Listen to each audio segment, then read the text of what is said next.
नमस्कार, आप देख रहे हैं न्यूज़ 9 भारत और मैं हूं आपके साथ अशोक चौहान। देश और दुनिया की तमाम खबरों पर आइए डालते हैं एक नजर। आपको बताते चले कि आजमगढ़ जिले के सठियाव ब्लॉक के अंतर्गत ग्राम सभा संग्रामपुर में दिनांक 25 मार्च 2022 को सठियाव फार्मर्स प्रोड्यूसर कंपनी द्वारा महिला सशक्तिकरण एवं औषधि पौधों पर आयोजित एक दिवसीय गोष्ठी में कृषि महाविद्यालय कैंपस कोटवा के सह अधिष्ठाता एवं कृषि विज्ञान केंद्र कोटवा के प्रभारी अधिकारी प्रोफेसर DK सिंह व कृषि वैज्ञानिक रुद्र प्रताप सिंह व महाविद्यालय की सहायक प्राध्यापक डॉक्टर विजय लक्ष्मी राय के साथ प्रतिभाग किया। समूह से जुड़ी हुई महिलाओं के स्वावलंबन एवं आर्थिक समृद्धि की चर्चा की गई। प्रगतिशील कृषक महेंद्र सिंह ने प्राकृतिक खेती पर जानकारी साझा की। कार्यक्रम में प्रभारी अधिकारी कृषि विज्ञान केंद्र कोटवा प्रोफेसर सिंह द्वारा 5 चयनित महिलाओं को DBT बायोटेक किसान परियोजना अंतर्गत सूक्ष्म जीव आधारित त्वरित कंपोस्टिंग किट व अन्य सामग्री वितरित की गई व महिला स्वावलंबन से सशक्तिकरण की ओर अग्रसर होने के लिए प्रेरित किया गया। कार्यक्रम में कुल 70 से अधिक महिलाओं ने प्रतिभाग किया। कार्यक्रम को सफल बनाने में सखियों फार्मर प्रोड्यूसर कंपनी के चीफ राजेश सिंह यादव व डायरेक्टर डॉक्टर अशोक चौहान, लौटू मौर्य, दुखरन यादव, देवी प्रसाद यादव आदि ने सराहनीय भूमिका निभाई। न्यूज़ 9 भारत के लिए रेखा चौधरी के साथ रोशन लाल की खास रिपोर्ट।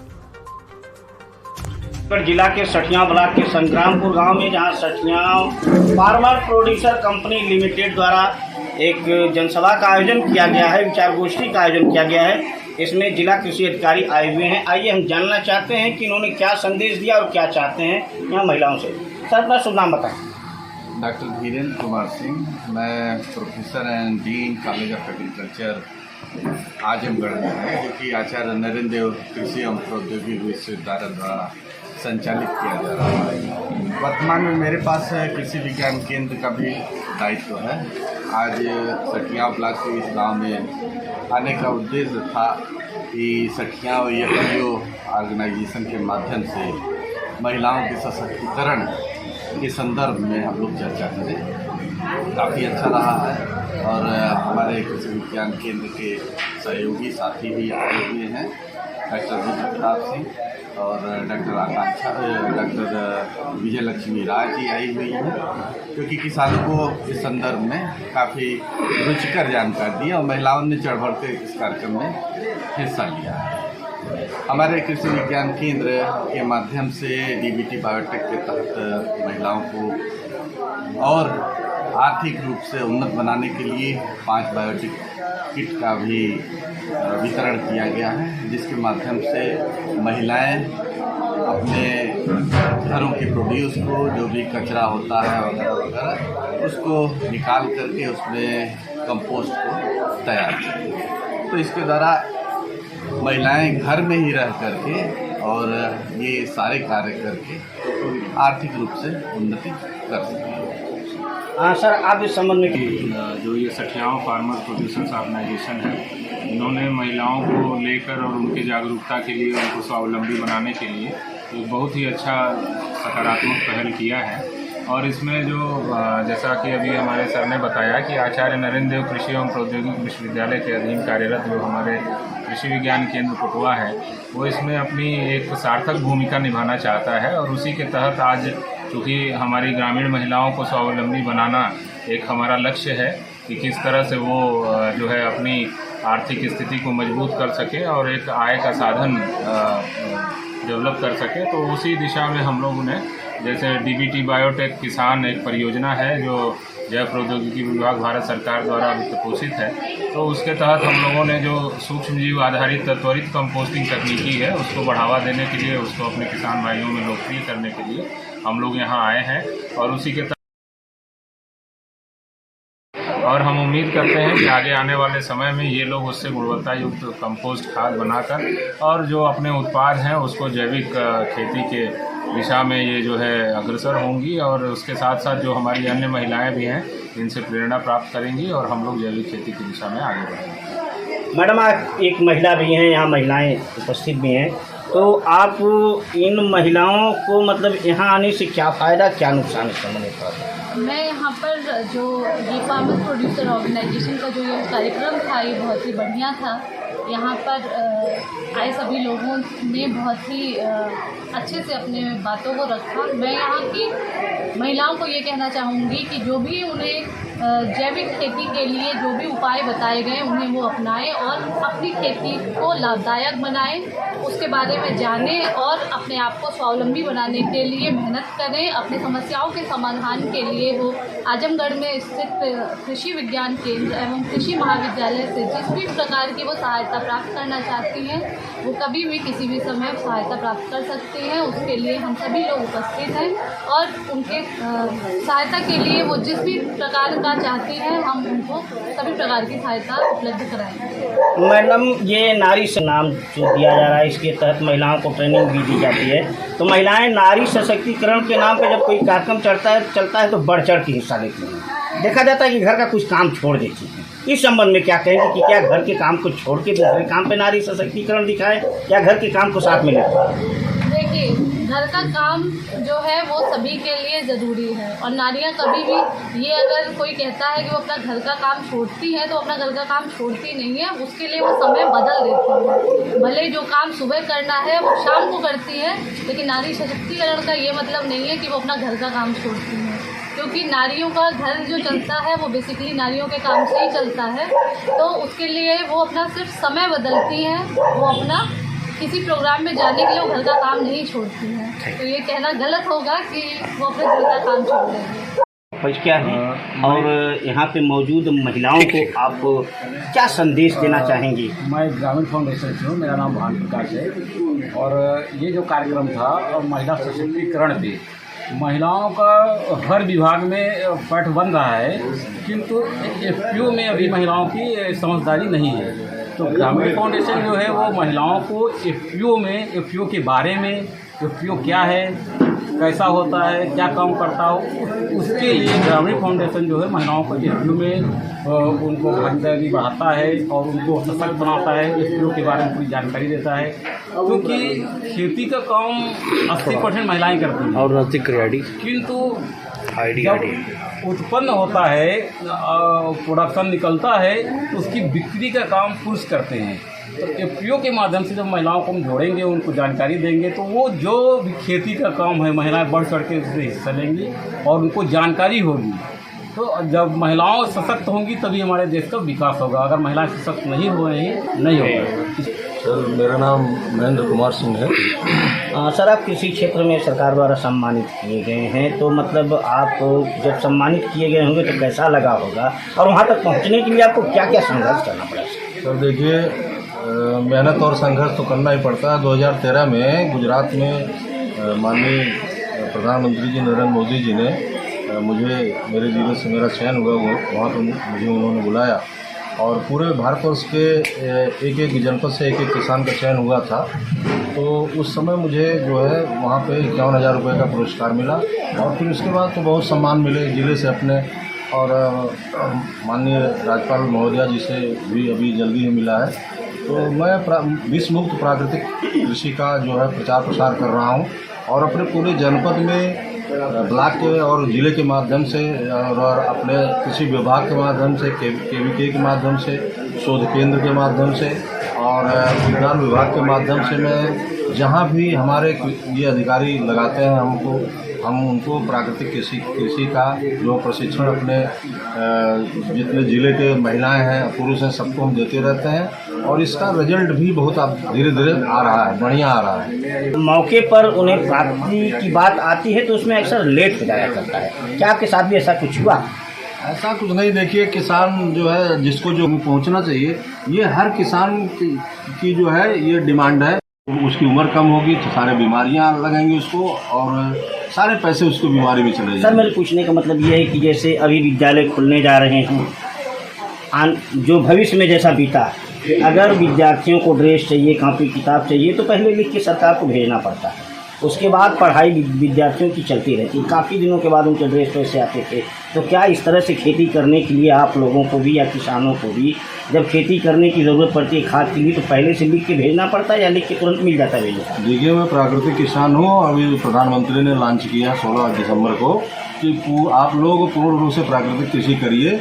और मैं ऐसा हूँ अपने आजमगढ़ का कि मेरा 25 का ग्रुप है मास्टर ट्रेनर का यूपी का, और हम लोग उनके सेवापुरी ब्लॉक बनारस में जाते हैं और वहाँ 5 दिन लगातार ट्रेनिंग देते हैं। अब हमारा बुंदेलखंड में भी लगने जा रहा है। तो हमारे जो मैं लोक भारती का से जुड़ा हुआ हूँ और गोरक्ष प्रांत का संयोजक भी हूँ मैं, तो वहाँ पे हमारे लोग भारती के जो सीनियर हमारे हैं वो सीधे मुख्यमंत्री जी से बात हो रही है और हमारा जो कार्यक्रम ये आगे बढ़ेगा और इस पे जो है बहुत अच्छा बजट आने वाला है और ये प्राकृतिक खेती बहुत तेज़ी से उत्तर प्रदेश में आने वाली है। आप सठियाव फार्मर प्रोड्यूसर कंपनी लिमिटेड के आयोजक हैं। आज यहाँ जो आयोजन किए, इसका क्या उद्देश्य, कहाँ से आपके दिमाग में सवाल?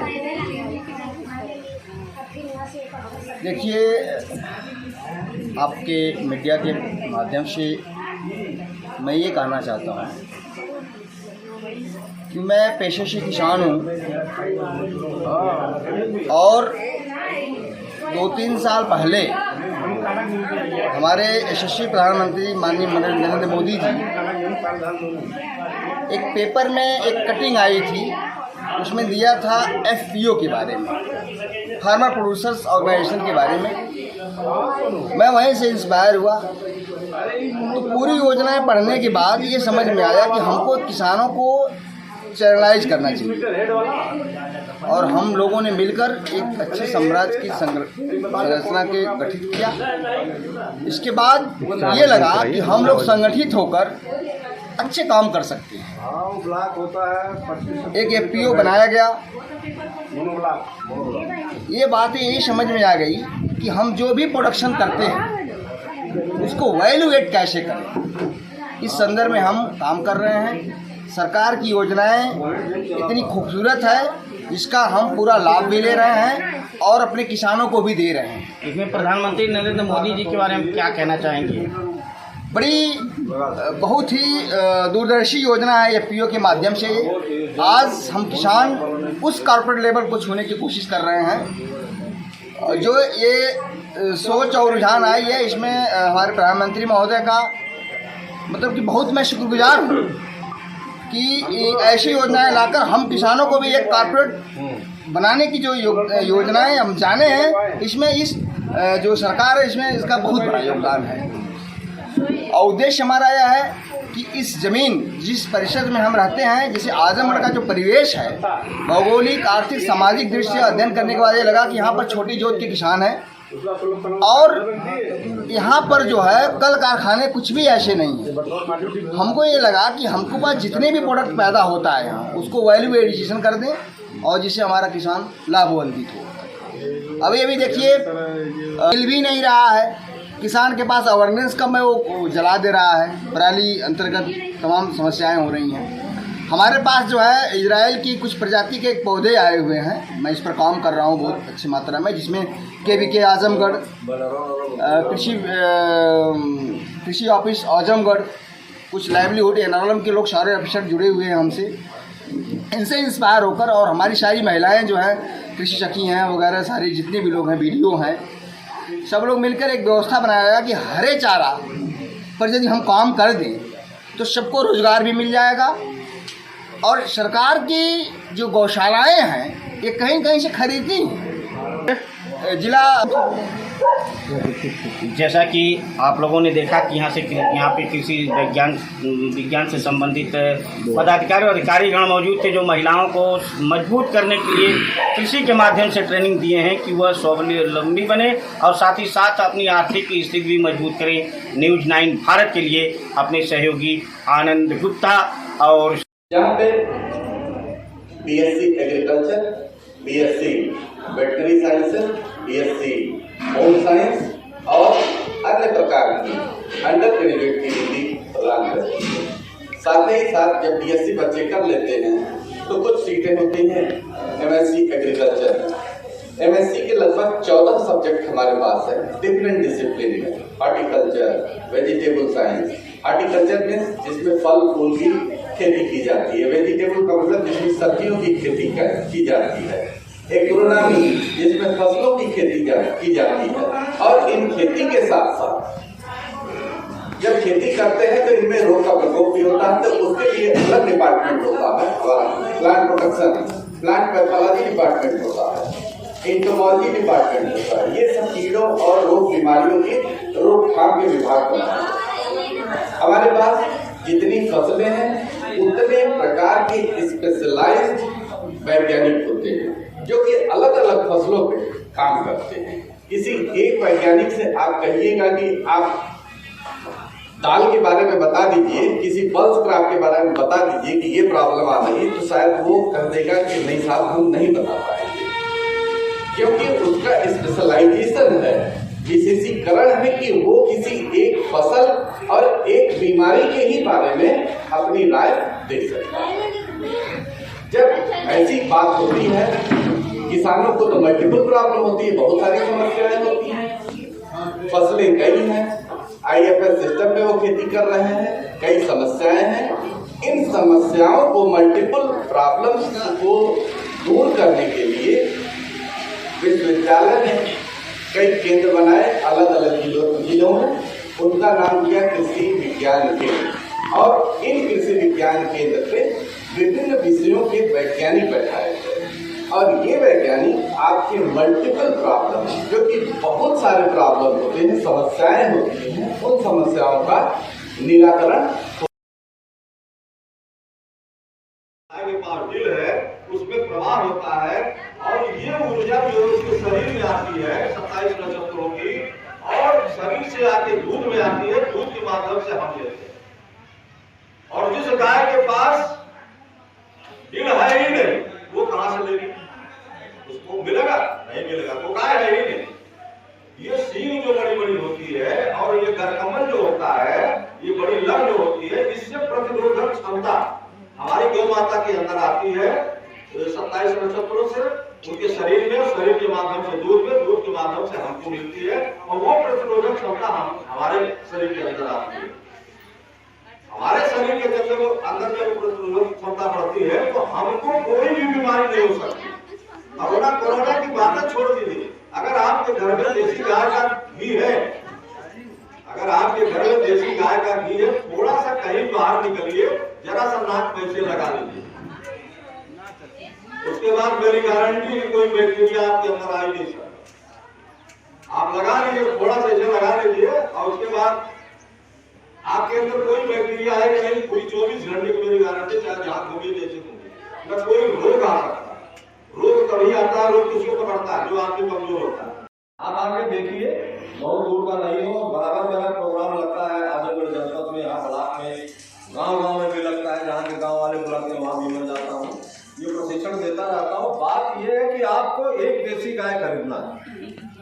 अगर जिसके घर में एक देसी गाय है, उस घर में बीमारी आ ही नहीं सकती। इतनी बड़ी सकारात्मक ऊर्जा हमारी देसी गौ माता देती है। अभी आपके दरवाजे पे गौ माता बंध जाए, उसी दिन से सकारात्मक ऊर्जा उस घर में प्रवेश करना शुरू हो जाती है, और उनके दूध से, तो जिस गाय के पास जितना बड़ा दिल हो, जिस गाय के पास जितनी बड़ी बड़ी सींगें हो, जिस गाय के पास गरकमल हो, लर नीचे वाली जितनी बड़ी हो, जिस गाय के पास नाभा जितना बड़ा हो, वो देसी गाय हमारे पास हो, बाकी वो गाय नहीं है।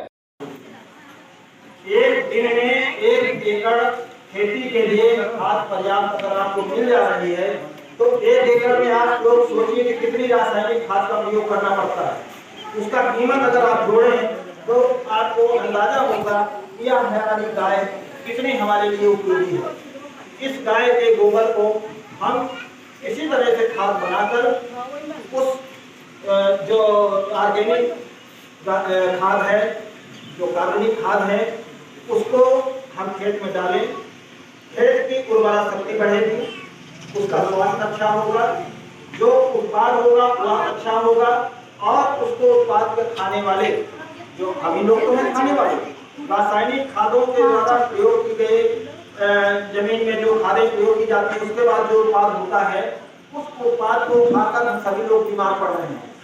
पहले ब्लड प्रेशर और ये इसका जो है शुगर की बीमारी कभी कभी सुनने को किसी को मिलती थी, ब्लड प्रेशर की कभी कभी सुनने को मिलता था।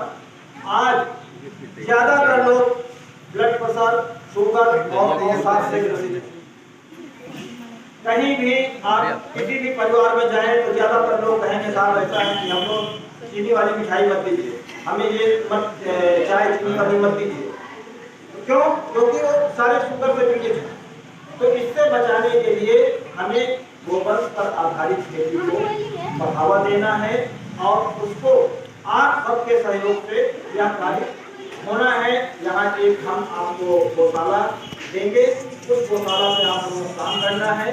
इसमें हम कई प्रकार के उसको बनाएंगे, जैसे गोबर के दिए हैं, गोबर के गमले हैं और गोबर की वर्मी कंपोस्ट है, जीवामृत है, अमृत है, पंचगव्य है, कुर्सियाँ बहुत, मतलब इतनी चीजें हम इससे बनाएंगे और उस उत्पाद को क्षेत्र में बेचेंगे। वहीं पर हम जहाँ पर ये उत्पाद बनाएंगे गोबर के खाद से आधारित जो खेती करेंगे उसमें हॉर्टिकल्चर यानी कि सब्जी और तरह तरह के फल फूल ये सारे हम उत्पादन करेंगे, उनको बिक्री करेंगे। वह 3 गुना से 4 गुना जो बाजार भाव है सामान्य उत्पाद की अपेक्षा 3 से 4 गुना अधिक महंगी बिकती है। इनके उत्पादों की इतनी ज्यादा जो है जरूरत खपत है। लोग जब देखते हैं कि कार्बनिक उत्पाद के यहाँ पर मिल रहा है तो उसको खरीदने के लिए लोग भीड़ लगाते हैं। तो आप लोगों की आमदनी बढ़ेगी, जो हमारी सरकार की मानसिकता है